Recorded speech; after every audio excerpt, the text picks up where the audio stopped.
Madam Speaker, I rise today in support of my bill, H.R. 772, to designate the post office in, and I'll say it slowly, Wayzata, Minnesota, on the shores of Lake Minnetonka as the Jim Ramstad Post Office.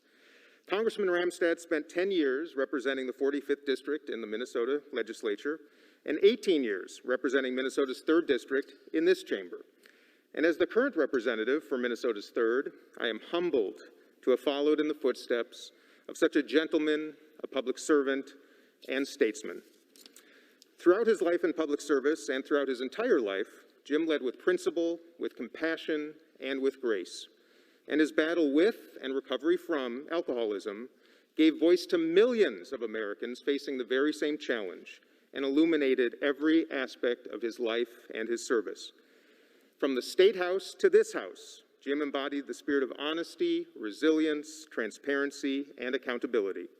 He was a noted consensus seeker and a champion of bipartisan policies to reduce discrimination against those suffering from mental health challenges and addiction.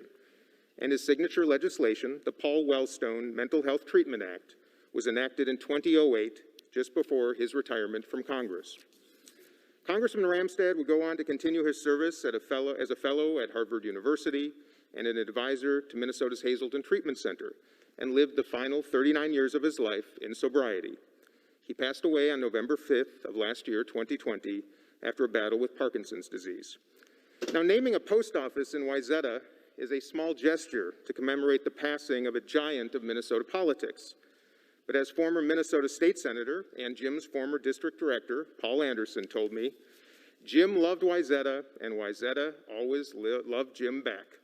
So I send my love to Jim's wife, Catherine, and to all his family and friends and colleagues who continue to mourn his loss. May his memory be for a blessing. May his spirit and legacy of bipartisanship, and I note that Jim was a Republican and I am a Democrat. May that spirit of bipartisanship inspire this Congress, and may his name grace the post office and the town he loved and the town that loved him back for generations to come. Thank you, Madam Speaker, and I yield back. The gentleman yields back. The gentleman from Maryland is recognized. Thank you very much, Madam Speaker. I want to thank the gentleman from Minnesota, Mr. Phillips, for his leadership in this effort and for his leadership in the House, and for reminding me especially that the post office will reside in Wayzata, appropriately so. Thank you, sir.